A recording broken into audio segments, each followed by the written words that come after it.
ಆ ವೃದ್ಧರಿಗೆ 68 ವರ್ಷ, 2 ಹೆಣ್ಣು ಮಕ್ಕಳು, ಓರ್ವ ಮಗನಿದ್ದಾನೆ. ಕೂಲಿ ಮಾಡಿ ಮನೆ ಕಟ್ಟಿ ಮನೆ ಸಮೀಪವೇ ಫ್ಲೋರ್ ಮಿಲ್ ಮಾಡಿಕೊಂಡಿದ್ರು. 2 ವರ್ಷದ ಹಿಂದೆ ಅವರ ಪತ್ನಿ ತೀರ್ಕೊಂಡಿದ್ರು. ಹೆಣ್ಣು ಮಕ್ಕಳಾಗ್ಲಿ ಗಂಡು ಮಗನಾಗ್ಲಿ ತನ್ನನ್ನ ನೋಡಿಕೊಳ್ತಾ ಇಲ್ಲ. ಕೊನೆ ಕಾಲದಲ್ಲಿ ನನಗೆ ಯಾರಾಗ್ತಾರೆ ಅಂತ ಅವರು 2ನೇ ಮದುವೆಯಾಗಿದ್ದು, ಇದು ಅವರಿಗೆ ದೊಡ್ಡ ಸಮಸ್ಯೆಯನ್ನ ತಂದಿಟ್ಟಿದೆ. ಹಾಸನ ಜಿಲ್ಲೆ ಹೊಳೆನರಸೀಪುರ ತಾಲೂಕಿನ ಗಾಳಿಪುರದ ರಾಜಣ್ಣ ಕಿತ್ತಾನೆಗಡಿಯ 58 ವರ್ಷದ ಗೀತಾರಣ್ಣ 2ನೇ ಮದುವೆಯಾಗಿದ್ದಾರೆ. ಆದ್ರೆ ಈ ವೃದ್ಧ ನವ ದಂಪತಿಗೆ ನೆಮ್ಮದಿ ಇಲ್ಲದಂತಾಗಿದೆ. 2ನೇ ಮದುವೆಯಿಂದ ಆಸ್ತಿ ಪಾಲಾಗುತ್ತೆ ಅಂತ ಮಕ್ಕಳು ಕಾಟ ಕೊಡ್ತಿದ್ದಾರೆ ಅಂತ ವೃದ್ಧ ದಂಪತಿ ಆರೋಪಿಸಿದ್ದಾರೆ. ಮಗ ನನ್ನ ಮೇಲೆ ಹಲ್ಲೆ ಮಾಡ್ತಿದ್ದಾನೆ ಅಂತ ಮಚ್ಚು ಹಿಡ್ಕೊಂಡು ಹೊಳೆನರಸೀಪುರ ಠಾಣೆಗೆ ಬಂದ ರಾಜಣ್ಣ ರಕ್ಷಣೆ ಕೋರಿದ್ದಾರೆ.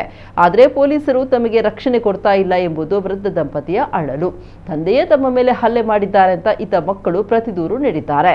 ಸದ್ಯ 2 ಕಡೆಯ ದೂರು ಸ್ವೀಕರಿಸಿರುವ ಪೊಲೀಸರು ವಿಚಾರಣೆ ನಡೆಸ್ತಾ ಇದ್ದಾರೆ ಅಂತ ತಿಳಿದು ಬಂದಿದೆ.